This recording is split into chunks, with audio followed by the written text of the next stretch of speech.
in the name of God, the gracious, the merciful. Those who disbelieve and repel from the path of God, he nullifies their works. While those who believe, and work righteousness, and believe in what was sent down to Muhammad, and it is the truth from their Lord, he remits their sins, and relieves their concerns. That is because those who disbelieve follow falsehoods, while those who believe follow the truth from their Lord. God thus cites for the people their examples. When you encounter those who disbelieve, strike at their necks.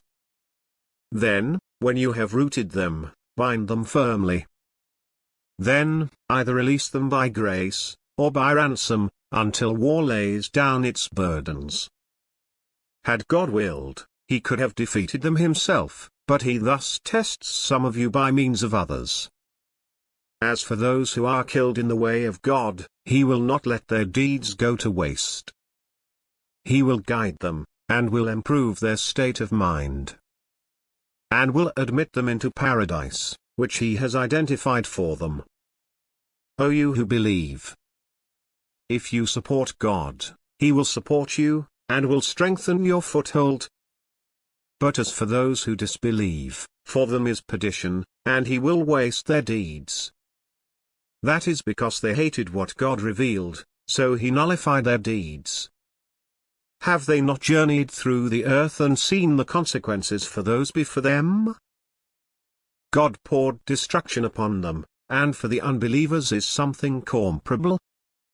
That is because God is the master of those who believe, while the disbelievers have no master. God will admit those who believe and do good deeds into gardens beneath which rivers flow. As for those who disbelieve, they enjoy themselves, and eat as cattle eat, and the fire will be their dwelling. How many a town was more powerful than your town which evicted you? We destroyed them, and there was no helper for them.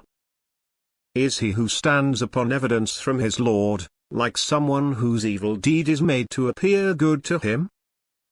And they follow their own desires?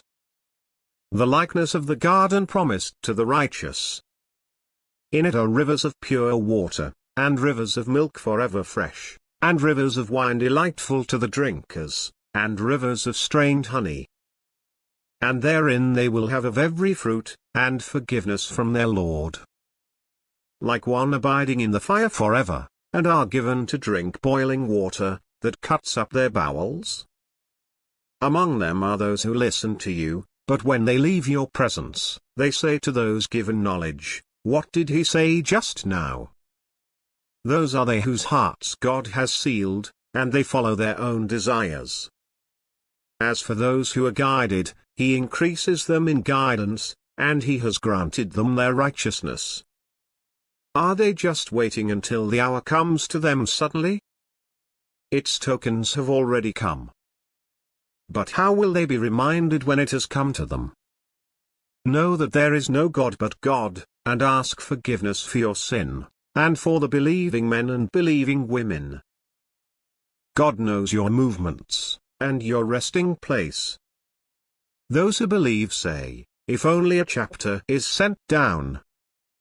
Yet when a decisive chapter is sent down, and fighting is mentioned in it, you see those in whose hearts is sickness looking at you with the look of someone fainting at death. So woe to them. Obedience and upright speech. Then, when the matter is settled, being true to God would have been better for them. If you turn away, you are likely to make mischief on earth, and sever your family ties. Those are they whom God has cursed. He made them deaf, and blinded their sight. Will they not ponder the Quran? Or are there locks upon their hearts? Those who reverted after the guidance became clear to them, Satan has enticed them, and has given them latitude. That is because they said to those who hated what God has revealed, "We will obey you in certain matters." But God knows their secret thoughts. How about when the angels take them at death, beating their faces and their backs?